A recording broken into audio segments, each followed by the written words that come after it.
Good evening साथियों, मैं अनुभव आपका स्वागत करता हूं आपके अपने परिवार पर। सभी साथियों को राम राम, राधे राधे।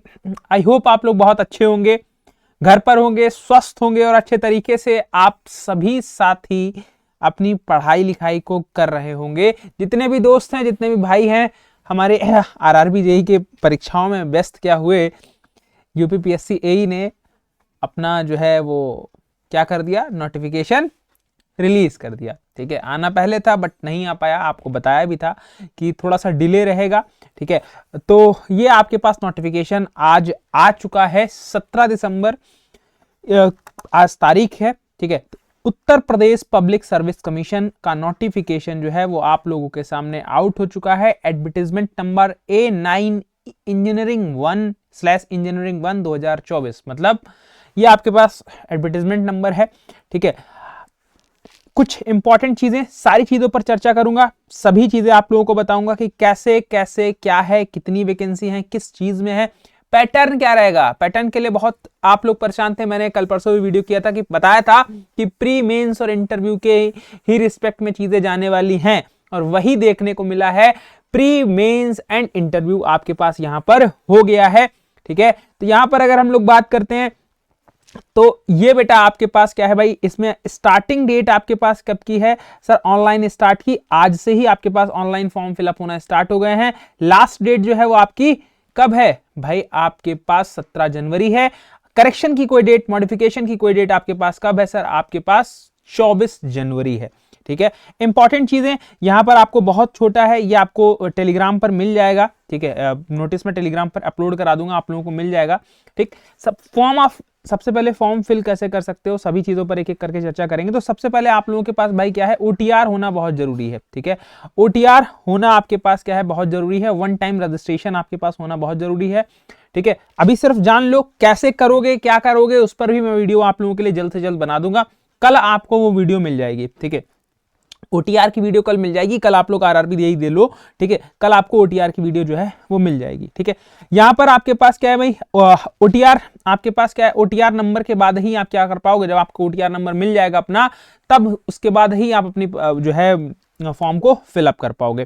ठीक है, ये आपके पास उससे पहले मैं आप लोगों को बता दूं कि ये जो है आपके पास स्पेशल और जर्नल रिक्रूटमेंट दोनों आपके पास हैं। ठीक है, जर्नल एंड स्पेशल रिक्रूटमेंट दोनों आपके पास एक ही नोटिफिकेशन के अंदर इन्होंने यहाँ पर दिए गए हैं। ठीक है, यहाँ पर सारी चीजें लिखी हुई हैं कि कैसे कैसे आपके पास ओटीआर का रजिस्ट्रेशन करना है। ओटीआर रजिस्ट्रेशन करने के बाद फिर सेकंड स्टेज क्या है, फिर थर्ड स्टेज क्या है।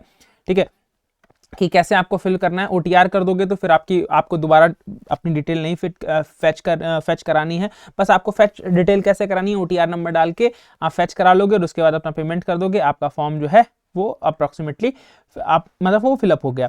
इसके बाद आपको अगर मैं बताऊं तो यहाँ पर एप्लीकेशन फीस जो है, ठीक है, जो चीजें हैं उनके साथ एक एक करके चल लेते हैं हम लोग आगे की तरफ। यहाँ पर जो इंपॉर्टेंट चीजें हैं वो मैं आपसे डिस्कस कर दे रहा हूँ। ठीक है, यहाँ पर एप्लीकेशन फी की मैं अगर बात करूंगा तो एप्लीकेशन फीस आप यूआर से हैं, ठीक है, ओबीसी से हैं, आप ईडब्ल्यूएस से हैं, ठीक है, या फिर किसी अदर स्टेट से हैं। ठीक है, किसी अदर स्टेट से हैं तो आपकी फीस लगने वाली है 125 रुपए। 125 रुपए सर कैसे? 100 रुपए एग्जाम फीस है और आपके पास प्रोसेसिंग फीस आपके पास 25 रुपए है, तो टोटल 125 रुपए फीस है। जो आपके भाई एससी एसटी वाले छात्र हैं, ठीक है, तो उनके लिए क्या है, उनके लिए आपके पास एग्जाम फीस है आपके पास क्या भाई 40 रुपए और प्रोसेसिंग फीस है 25 रुपए। तो ये आपके पास 65 रुपए की आपके पास फीस रहने वाली है। पीडब्ल्यूडी के लिए भाई ये टोटल फीस ही 25 रुपए है, एग्जाम फीस आपकी नील है। एक्समैन के लिए आपके पास, एक्स सर्विसमैन के लिए आपके पास जो है ये 65 रुपए रहने वाली है फीस। ठीक है, तो आप लोगों को बता दूं कि जितने भी अदर स्टेट के स्टूडेंट देख रहे हैं, आप सभी यूआर कैटेगरी के अंदर आएंगे। आप जनरल या फिर किसी भी जो भी कम्युनिटी है आप उसकी फायदा नहीं उठा पाएंगे। ठीक है, यहां पर आपके पास इंपॉर्टेंट चीज क्या, इंपॉर्टेंट चीज भाई यहां पर आपके पास लेवल 10 की जॉब है। क्या सर? लेवल 10 की जॉब है, मतलब पैसा ही पैसा होगा बाबू भैया। ठीक है, बिल्कुल सही बात है, लेवल 10 की जॉब है। यहाँ पर आपके पास सैलरी ब्रैकेट आप लोग देख सकते हो, 15,600 से लेकर 39,000, ये बहुत ज्यादा डार्क हो गया, 15,600 से लेकर आपके पास 39,100। ठीक है, ये आपके पास क्या है सर? ब्रैकेट है। ठीक है, लेवल 10 में आपके पास इतना जो आपके पास पैसा आपके पास आता है।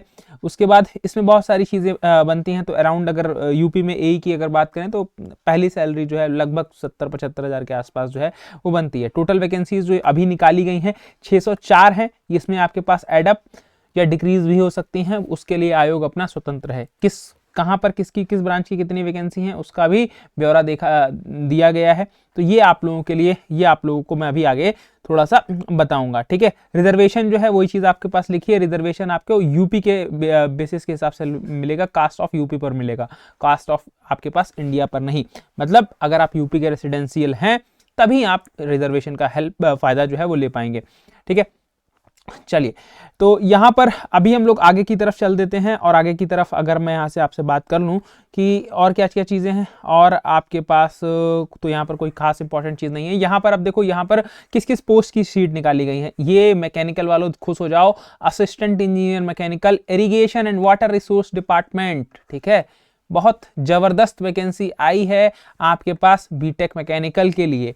उसके बाद आपके पास सिविल जल निगम, सिविल वालों की जल निगम में, ठीक है। जल निगम में इलेक्ट्रिकल एंड मैकेनिकल, जल निगम में इलेक्ट्रिकल एंड मैकेनिकल। आपके पास assistant engineer rural engineering department में, ठीक है, ग्रामीण विकास में, ठीक है। उसके बाद आप बात करोगे अर्बन एंड हाउस प्लानिंग में, उसमें भी आपके पास इलेक्ट्रिकल एंड मैकेनिकल, आपके पास असिस्टेंट इंजीनियर सिविल, ठीक। तो यहाँ पर आपके पास क्या, urban housing and urban planning department में, ठीक है। इसके बाद आप पीडब्ल्यूडी, यहाँ पर अगर मैं आप लोगों से बात करूं और कौन से सर आपके पास डिपार्टमेंट है, assistant engineer civil, medical health family welfare department, ठीक है। यहाँ अभी वैकेंसीज भी इनकी दिखा देंगे, इनकी टेबल भी दिखा देंगे आपको। सिविल की water irrigation and water resource department में, ठीक है। आपके पास एनर्जी डिपार्टमेंट में असिस्टेंट डायरेक्टर की आपके पास ये जो है बेसिकली एनर्जी डिपार्टमेंट वाली इलेक्ट्रिकल की पोस्ट है, ठीक है। ये इलेक्ट्रिकल की पोस्ट है। यूपी एग्रीकल्चर सर्विसेज, मतलब एग्रीकल्चर वालों का भी ध्यान रखा गया है। ये सभी चीजें देखो, यहाँ पर मिनिमम क्वालिफिकेशन क्या है, जो भी रिस्पेक्टिव आपकी ब्रांच है, ठीक है, उसके साथ आपका बीटेक होना चाहिए, ठीक है। उसके साथ आपका बीटेक होना चाहिए, किसी भी इंस्टीट्यूट से हो, ठीक है। अभी कुछ छात्र ऐसे हैं जो AMIE करते हैं डिप्लोमा के बाद, ठीक है। तो वो भी यहाँ पर आपके पास क्या है, वैलिड है, ठीक है, वैलिड है। जैसे आपके पास यहाँ पर देखो लिखा भी हुआ है, मैं एक ही जगह पे पढ़ा दे रहा हूँ, वही आपके पास लिखा होगा हर जगह, क्योंकि यहाँ पर आपके पास लिखा है ये institute of engineers India mechanical engineering branch का हर एसोसिएट मेंबर हो, ठीक है। मतलब आपके पास क्या है भाई, अथॉराइज्ड मेंबर हो, जो AMI इंस्टीट्यूट कराता है, आपके पास इंस्टीट्यूट ऑफ इंजीनियर्स इंडिया, ठीक है, उसके आप मेंबर होना चाहिए, क्योंकि वो जो डिप्लोमा वाले वो छात्र करते हैं तो फिर उनको एक आपको कार्ड दिया जाता है, आपको मेंबरशिप प्रोवाइड करी जाती है अगर आप उसको क्वालिफाई कर लेते हैं, ठीक है। तो अगर आपके पास वो है तब भी आप लोग क्या है, एलिजिबल हैं, तब भी आप लोग क्या है दोस्तों, एलिजिबल हैं। ये आपके पास क्या है भाई, ये आपके पास इतने डिपार्टमेंट में वैकेंसी निकली है। सर एज लिमिट क्या है भाई, एज लिमिट जो है वो आपके पास क्या है, 21 से 40 साल। आपके पास मिनिमम एज 21 साल होनी चाहिए, मैक्सिमम एज 40 साल होनी चाहिए। कब कैलकुलेशन होगी सर, ये कैलकुलेशन होगी आपकी 1 जुलाई 2004 को, ठीक है। कब होगी, 1 जुलाई 2004 को। मतलब अभी नोटिफिकेशन आया, लेकिन अगर आपने 1 जुलाई 2004 में 21 साल के पूरे नहीं हुए हैं, ठीक है, नहीं हुए थे, उसके बाद पूरे हुए हैं, तो आप एलिजिबल नहीं हैं। अगर आप लोग क्या है, अगर कुछ साथी ऐसे होंगे कि जो आपके पास अभी 40 साल के हो चुके होंगे, उसके बाद उससे पहले नहीं हुए होंगे 1 जुलाई से पहले, ठीक है, तब आप लोग क्या है, बिल्कुल एलिजिबल है, बिल्कुल आप लोग एलिजिबल हैं। कट ऑफ डेट आपके पास यहीं पर है, कट ऑफ डेट जो है वो आपके पास क्या है भाई, आपकी यही है, ये चीज ध्यान रखना है, ठीक है। चलिए, बाकी और इंपॉर्टेंट चीजें, बाकी जो भी चीजें एक्स्ट्रा कुछ फैक्ट्स लगेंगे, अभी बस आप इसके बारे में पूरा एक बेसिक समझ लो, ठीक है। उसके बारे में जो भी छोटी छोटी चीजें इंपॉर्टेंट लगेंगी उनको अलग अलग सेपरेट वीडियो के माध्यम से समझा देंगे, क्योंकि अगर ऐसे ही बताएंगे तो फिर बहुत ज्यादा बड़ा आपके पास क्या हो जाएगा, ये हो जाएगा, ठीक है। आपके पास क्या है भाई, तो यहाँ पर आपके पास आपको बता देते हैं, ठीक है, कि क्या चीजें हैं। देखो यहाँ पर थोड़ा सा दिया है कि मेंस की फीस जो है वो अलग से लगेगी, मतलब अलग से आपको पेमेंट करना होगा मेंस का, वो जाहिर सी बात है, वो अलग से होता ही है, ठीक है। उस पर हम लोग सेपरेट चर्चा करेंगे। मेंस का अलग से, ये जो फीस आपके पास अभी प्री की फीस है, जब आप जो क्वालिफाई होंगे वो आपके पास मेंस जो देंगे, फिर उनकी अलग से फीस भी लगेगी, यहाँ पर आपके पास दिया हुआ है, ठीक है। और वो कैसे, कितने गुना होंगे, कितने टाइम्स आपके पास क्वालिफाई कराए जाएंगे, उन सभी चीज़ों पर चर्चा करी गई है, सभी चीज़ों पर मैं बताऊंगा आप लोगों को, ठीक है। तो यहाँ पर आपके पास क्या है भाई, OMR बेस्ड आपके पास टेस्ट होंगे, ठीक है। OMR बेस्ड आपके पास क्या होंगे, टेस्ट होंगे। वो पूरा प्रोसीजर आपको बताया गया है कि ऑफलाइन ही एग्जाम होते हैं, ऑफलाइन ही आयोग के एग्जाम ऑफलाइन ही होगा, ऑनलाइन का यहाँ पर कोई चक्कर नहीं है अभी, ठीक है। तो यहाँ पर आप लोग सबसे पहले OTR कर लो, ठीक है। OTR करने के बाद आप जो है सारी चीज़ें जब करोगे, ठीक है, एप्लीकेशन फॉर्म OTR करने के बाद जब आपको मिल जाएगा, उसके बाद आप एप्लीकेशन फॉर्म को फिलअप कर लोगे OTR लॉगिन करके, ठीक है। उसके बाद आपके एप्लीकेशन फॉर्म फिलअप होगा, कैसे होगा वो भी मैं आपको दिखा दूंगा, ठीक है। उसके बाद आपको क्या करना है भाई, उसके बाद जो है फिर आपको करना क्या है, अप्लाई करने के लिए वाया OTR करना है, एप्लीकेशन फॉर्म वाया OTR ही अप्लाई होगा, ठीक है। इसलिए जिसने भी अप्लाई नहीं किया है तो भाई वीडियो जरूर देख लेना, क्योंकि OTR में चेंजेस नहीं होते हैं। OTR आपका हाई स्कूल की मतलब आपका जो 10th की मार्कशीट्स है, ठीक है, वहां से और आधार कार्ड से लिंक होता है, ठीक है। तो बार बार आप चेंज नहीं कर पाओगे चीजें, इसलिए OTR पर बहुत ध्यान देना। अगर नहीं किया है तो रुक जाओ, मैं बता दूंगा, फिर उस तरीके से करना आप लोग, ठीक है। पूरी वीडियो आपको बना के समझा दूंगा, जल्दबाजी में काम मत खराब कर लेना, क्योंकि 3 साल बाद वैकेंसी आई है, फिर बाद में परेशान होते रहोगे। और ये कुछ नमूने दे रखे हैं, ठीक है, मतलब प्रोफार्मास दे रखे हैं। ये प्रोफार्मा किसके लिए है, ये प्रोफार्मा जो भी साथी हमारे यहाँ के हैं, यूपी के हैं, और उनके लिए क्या है, उनके लिए ये प्रोफार्माज हैं।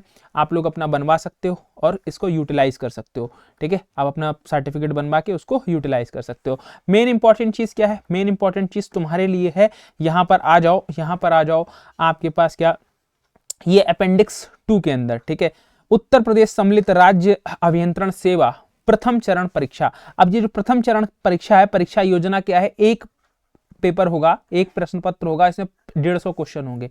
क्या होगा सर, 150 क्वेश्चंस आपके पास यहाँ पर हैं, ठीक है। कितने हैं सर, 150 क्वेश्चन सर आपके पास यहाँ पर हैं। अब इस 150 क्वेश्चंस के अंदर अगर हम यहाँ से बात करते हैं तो ये आपको क्या देखने को मिलेगा, यहाँ से आपको क्या देखने को मिलेगा 150 क्वेश्चंस में। तो बेटा यहाँ से अगर हमने यहाँ से बात किया ना आपसे 150 क्वेश्चंस का, तो ये जो है 150 क्वेश्चंस, एक मिनट,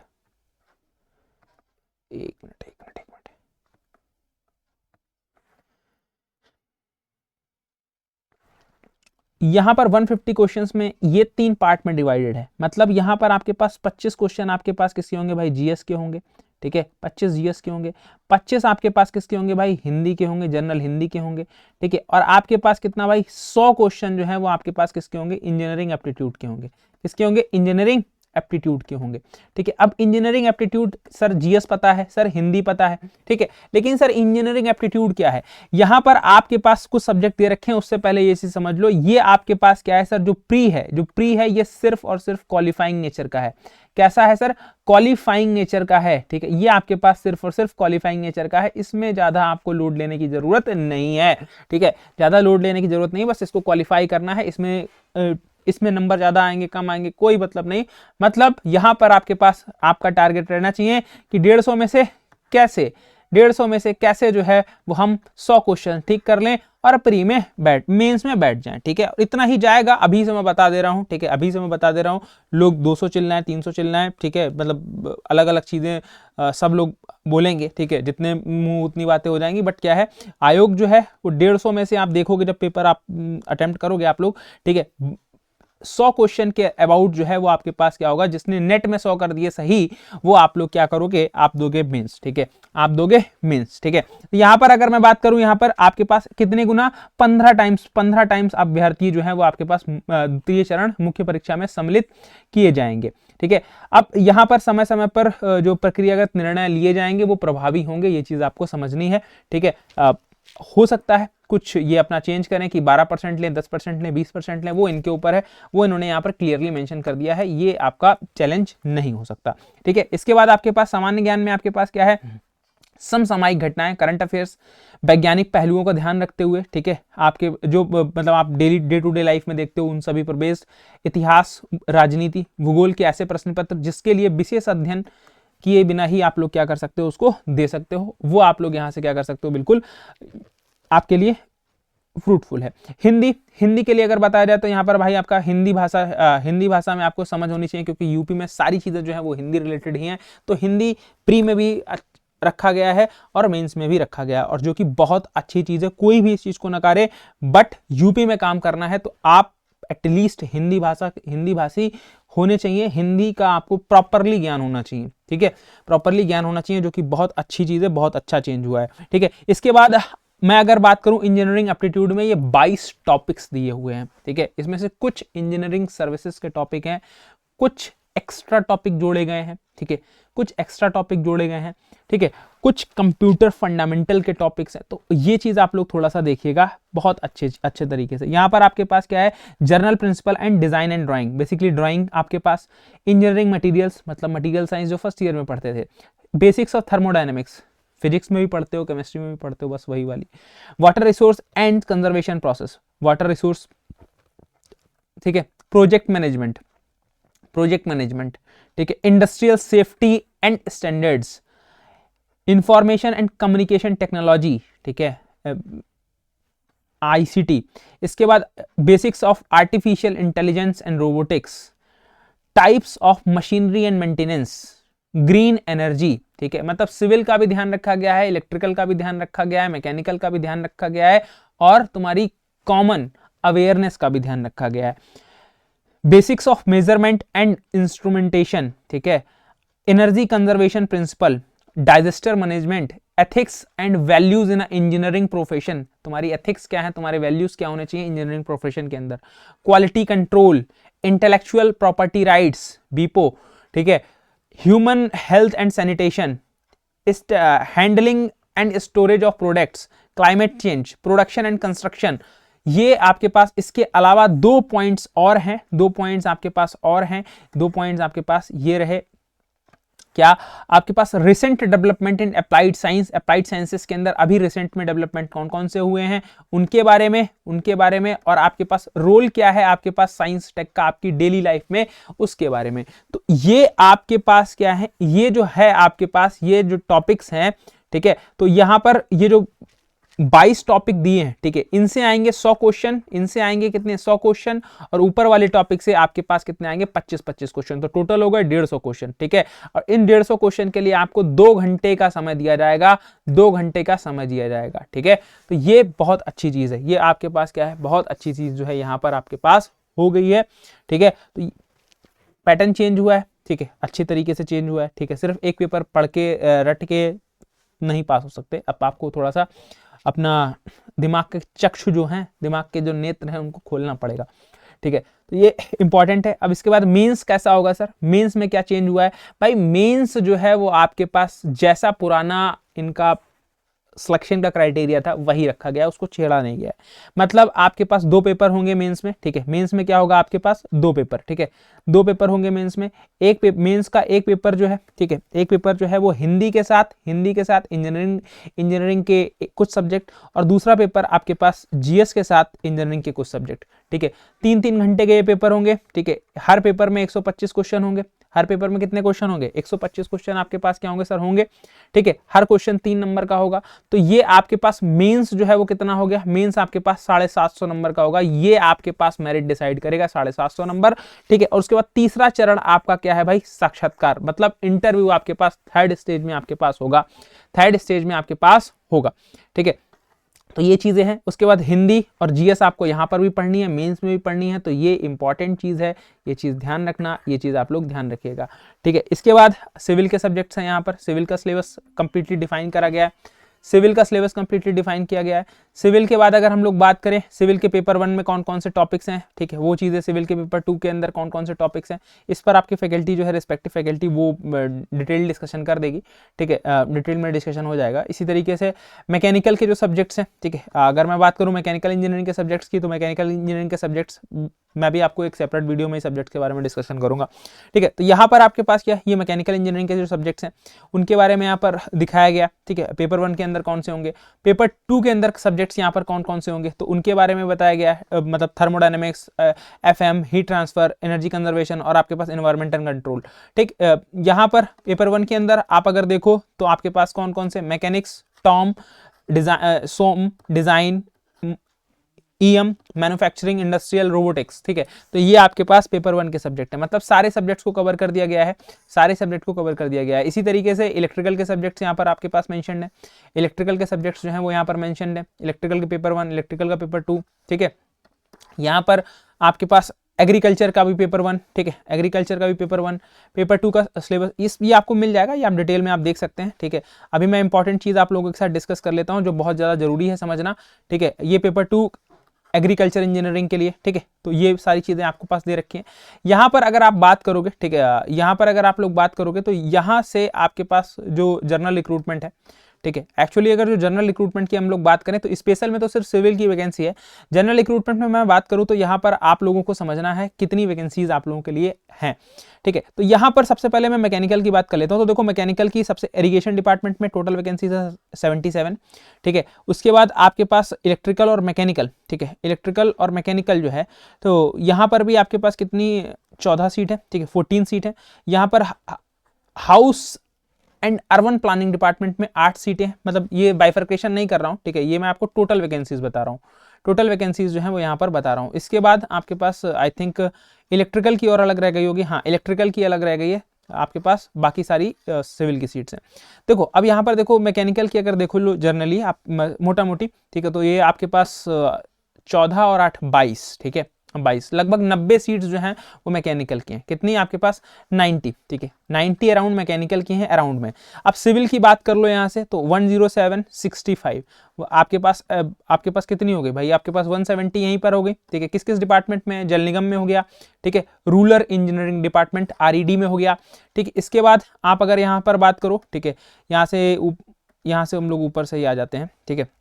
देखो PWD में जबरदस्त वैकेंसी 226, ठीक है, 226, तो उधर आपके पास लगभग 170 तो वहीं पर हो गया था, 226 ये हो गया। उसके बाद 40 इधर, ठीक है, मतलब 200 226 426 ये हो गया आपके पास सिविल अराउंड 426 और ये जोड़ लो, ठीक है, मतलब यहाँ पर आपके पास क्या है, यहाँ पर 426 और उसके बाद अराउंड ये 26, ठीक है, तो मतलब 450 अराउंड सिविल की पोस्ट है। सिविल की कितनी है आपके पास भाई, 450 पोस्ट आपके पास सिविल वालों के लिए है, ठीक है, जो कि जबरदस्त वैकेंसी है, ठीक है, इसमें कोई इफ और बट नहीं है। आपको अगर चाहिए है, मेहनत करनी है तो फिर कर सकते हैं।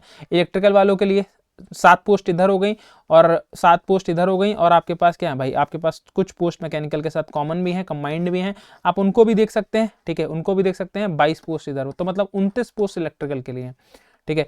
ई के लिए, इलेक्ट्रिकल के लिए 29 पोस्ट हैं और एग्रीकल्चर वालों के लिए ये 12 पोस्ट हैं, ठीक है। एग्रीकल्चर वालों के लिए कितनी पोस्ट हैं, ये 12 पोस्ट हैं, ठीक, 12 पोस्ट हैं।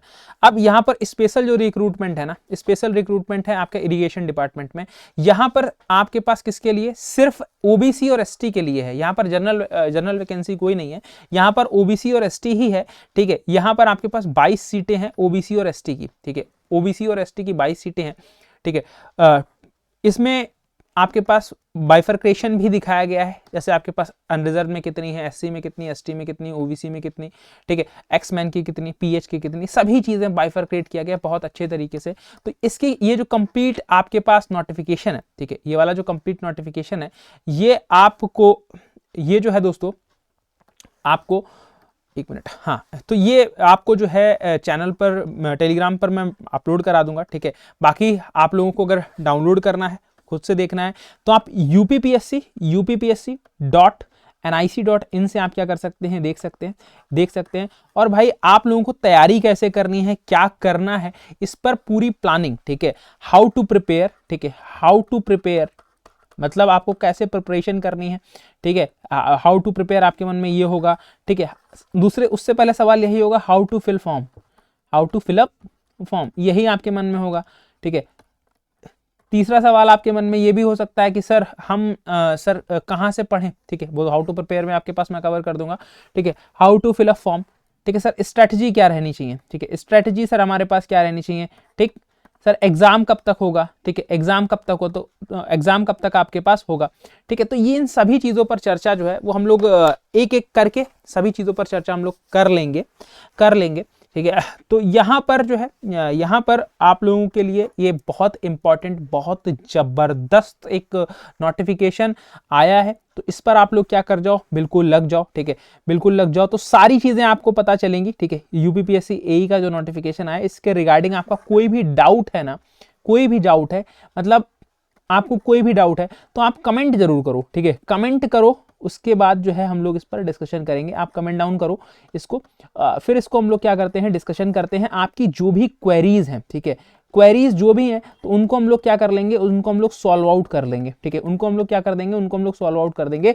आप एक बार कमेंट करो, ठीक है, एक बार कमेंट करो आप लोग, जिससे एक प्रॉपर आइडिया मिल जाए, प्रॉपर पता चल जाए कि आपकी क्वेरी क्या है, क्वेरी क्या है। लेकिन सबसे पहले जो कुछ दोस्त मेरे भाई बंधु मैसेज कर रहे हैं मुझे, ठीक है, एक्चुअली मैं थोड़ा सा बिजी था, मैं आप लोगों के रिस्पॉन्ड नहीं कर पाया, ठीक है। OTR से रिलेटेड बहुत लोगों की क्वेरी है, ठीक है, तो OTR से रिलेटेड आपकी क्वेरी बहुत जल्दी मैं दूर करूंगा। कुछ लोग RRB JEE जिनका खराब हुआ है, उनके भी मन में बहुत सारे सवाल हैं, ठीक है, कोई बात नहीं, आप परेशान मत होइए, ठीक है। आपका भाई आप लोगों के साथ हमेशा खड़ा है, ठीक है, जैसे हमेशा खड़ा है तो फिर जब बोल दिया है तो फिर भाई खड़ा ही हूँ, ठीक है। तो आप लोग जो है पढ़िए, आप कल पेपर देने दीजिए सभी को, ठीक है, फिर एक साथ बात करते हैं। अभी बीच में जिनका पेपर नहीं हुआ है और जिनका हो गया है, उनका खराब हुआ है, जिनका नहीं हुआ है, अब वो अपने जोन में है तो उनको जोन से बाहर नहीं निकालना चाहता, इस वजह से मैंने उन सभी टॉपिक्स पर, उन सभी मुद्दों पर अभी कोई भी डिस्कशन, कोई भी बातचीत आप लोगों से नहीं की है, ठीक है। तो बाकी मुलाकात, बातचीत जरूर होगी, आपके सारे सवाल जो हैं वो सॉल्व होंगे, सारी क्वेरीज सॉल्व होगी बहुत जल्दी। तब तक के लिए आप अपना ख्याल रखिए, अपने परिवार का ख्याल रखिए। थैंक यू सो मच, जय हिंद, जय भारत, धन्यवाद, thank you so much, thank you दोस्तों, थैंक यू सो मच।